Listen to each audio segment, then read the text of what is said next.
Good morning student, मैं ज्योति विश्वकर्मा आपके सामने एक बार फिर से हाजिर हूँ आपके अपने उमा जयंती के ऑफिशियल यूट्यूब चैनल पर। बेटा मैं आज आप लोगों के लिए क्लास 5th की व्याकरण की बुक लेके आई हूँ। क्लास 5th में आपने व्याकरण चैप्टर 1 पढ़ भी लिया है। आज आपके व्याकरण में चैप्टर 2 की बारी है, पार्ट 2 की बारी है। आप पहले व्याकरण में पहला चैप्टर पढ़ चुके हैं, पहले आप दूसरे चैप्टर में क्या पढ़ेंगे इसको आप ध्यान से देखिए। दूसरा चैप्टर आपका है वर्ण विचार। क्या है? वर्ण विचार। वर्ण को आपने पहले भी पढ़ा है, आज आपको फिर से वर्ण पढ़ने को मिल रहा है, तो समझने में बहुत ज़्यादा दिक्कत नहीं होगी बेटा। तो सबसे पहले क्वेश्चन ये उठता है कि वर्ण किसे कहते हैं। भाषा की सबसे छोटी इकाई क्या कहलाती है? वर्ण कहलाती है। भाषा की सबसे छोटी इकाई क्या कहलाती है? वर्ण कहलाती है। भाषा की सबसे छोटी इकाई कौन सी है?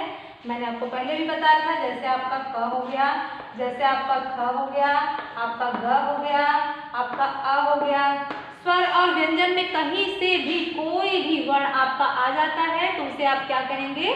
वर्ण कहेंगे। ये भाषा की क्या है? सबसे छोटी इकाई है। चाहे वो कहीं से भी कोई भी आपका एक वर्ण हो, उसे हम क्या कहेंगे? भाषा की सबसे छोटी इकाई कहेंगे, क्योंकि इससे छोटा तो कुछ हो नहीं सकता। इसको आप जोड़ेंगे तो ये बढ़ता जाएगा, इससे ये आपका शब्द बनेगा, शब्दों से आपका वाक्य बनेगा, वाक्यों से भाषा बनेगी। लेकिन अभी आपका अकेला है तो इसको आप क्या कहेंगे? वर्ण कहेंगे। तो भाषा की सबसे छोटी इकाई क्या कहलाती है? वर्ण कहलाती है। और उसमें भी जिसके टुकड़े ना किए जा सके, जिसके टुकड़े ना किए जा सके उसे क्या कहेंगे? वर्ण कहेंगे। ठीक, इतना आपको पता हो गया।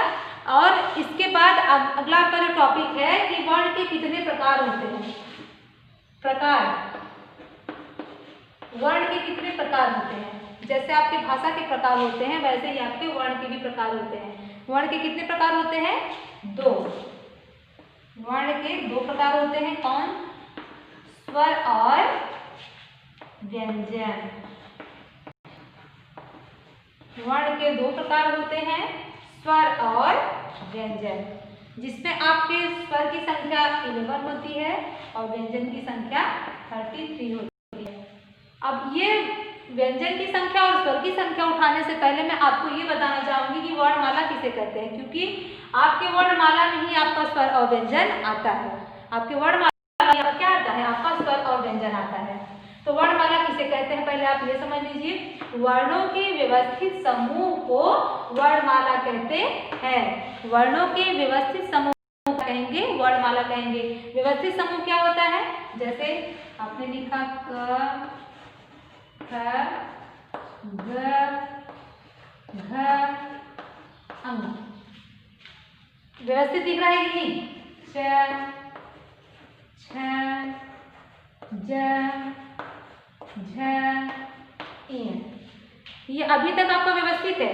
व्यवस्थित तो तब नहीं होगा जब मैं लिखूंगी अब त, थ, ध, ध, न। बताइए ये व्यवस्थित है कि नहीं व्यवस्थित है?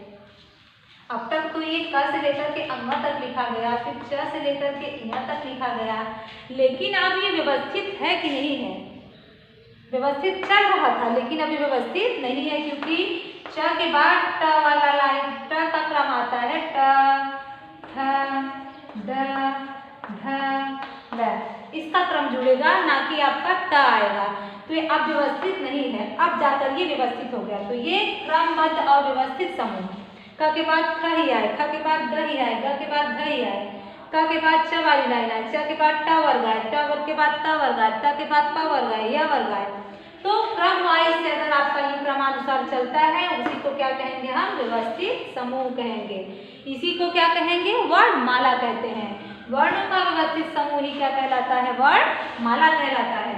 अब वर्णमाला में आपके स्वर और व्यंजन होते हैं। वर्ण क्योंकि 2 प्रकार के होते हैं, स्वर और व्यंजन। इसमें भी आप कई रूप में बांट सकते हैं, केवल स्वर और व्यंजन ही नहीं, क्योंकि वर्णों को 2 रूप में बांटा गया है, वर्णमाला को नहीं। वर्णमाला को कई भागों में विभाजित किया गया है। वर्णमाला को आप देखेंगे तो आप बहुत सारी चीजें पाएंगे। जैसे आप देखिए, वर्णमाला में आप स्वर पाएंगे, आप व्यंजन पाएंगे, आप अयोग वाह पाएंगे, आप संयुक्त व्यंजन पाएंगे,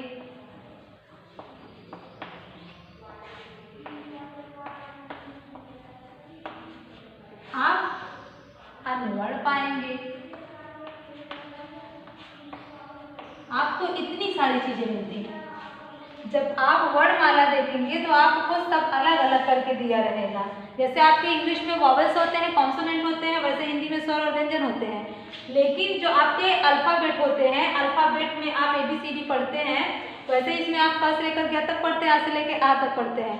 तो आपके जितने भी कौन से वर्ण को, कौन से अक्षर को आप किस नाम से जानते हैं, उसको चिन्हित करने के लिए आपको स्वर अलग किया गया है, व्यंजन अलग किया गया है, अयोग व अलग किया गया है, संयुक्त व्यंजन अलग किया गया है, अन्य वर्ण अलग किया गया है। स्वर क्या है आपका? अ से अ। अ से अ तक जितने अक्षर आते हैं, जितने वर्ण आते हैं, वही आपके स्वर कहलाएंगे। उसके बाद जो भी बचते हैं उसको आप स्वर नहीं कह सकते हैं। व्यंजन आपका क से ह। क से लेकर के ह तक जितने वर्ण आएंगे उसे आप क्या कहेंगे? व्यंजन कहेंगे। उसके बाद जो भी बचते हैं, उसके आगे पहले उसके बाद जो भी बचते हैं उसको आप व्यंजन का नाम नहीं देंगे। अयोग में आपका अम और आहार। अब आप समझ गए होंगे, आपने आ से अ तक बोला स्वर, तो दो बच रहे थे, उसको आपने क्या बोल दिया? अयोग। ये भी आपको एक नाम मिल गया।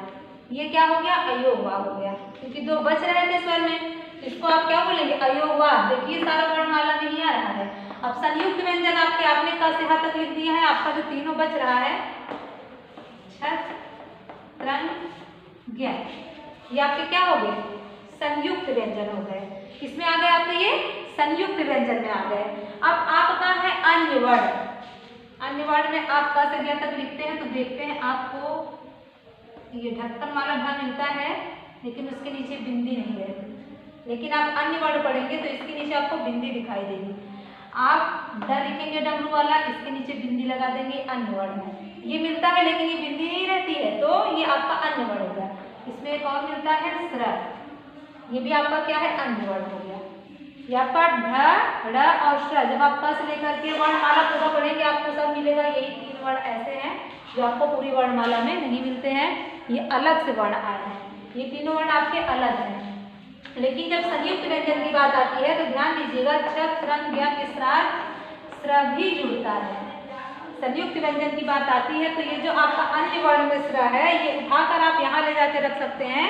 इसको भी आप इसमें लिखते हैं, स्र में बताते हैं ये संयुक्त व्यंजन है। ठीक, क्योंकि आपसे किसी ने पूछ दिया कि स्र तो अन्य वर्ण है, लेकिन ये किससे मिलकर बना है? स्वर से, व्यंजन से, कि व्यंजन व्यंजन से?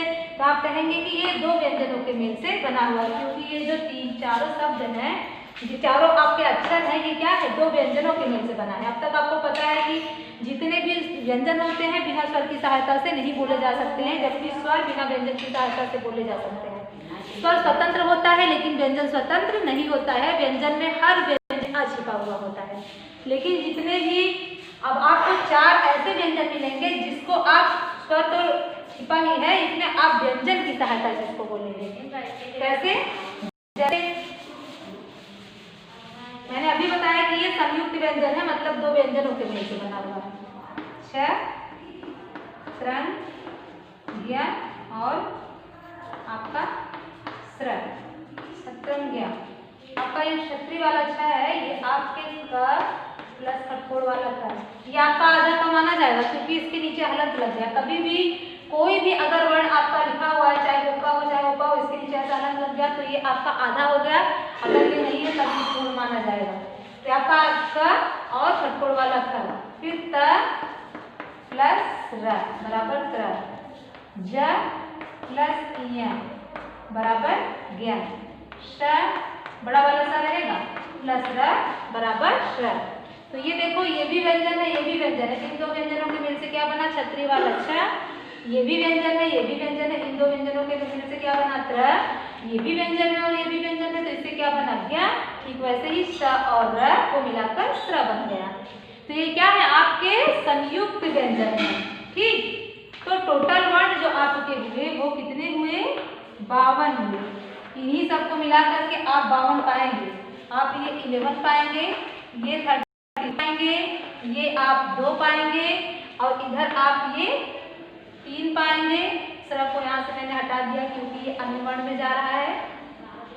3 ये पाएंगे, 3 ये पाएंगे। आप टोटल गिनेंगे तो आप पाएंगे 52। देख लीजिए 3 1 4, 4 2 6, 6 3 9, 9 3 12, 12 की 2 हाथ लगे 1, 3 1 4 1 5। कितने हुए आपके? टोटल 52 हुए। ठीक, ये आपके हुए वर्णों की बात और वर्णमाला की बात। बेटा अब इसके बाद आप क्या पढ़ेंगे? आपके इसी चैप्टर में आपका है, इसको विभाजित किया गया। अब स्वर को भी विभाजित किया गया है। स्वर के कितने, जैसे आपके वर्ण के 2 प्रकार होते हैं, स्वर और व्यंजन, वैसे स्वर के कितने प्रकार होते हैं, व्यंजन के कितने प्रकार होते हैं, इसके बारे में भी आपको इसी चैप्टर में बताया गया है। इसको मैं आपको अगली वीडियो में बताऊंगी। तब तक आप इतना बहुत अच्छे से पढ़िए और लर्न करिए। अगली वीडियो में मैं आपको अगले टॉपिक पे यानी कि स्वर के प्रकार के बारे में बताऊंगी।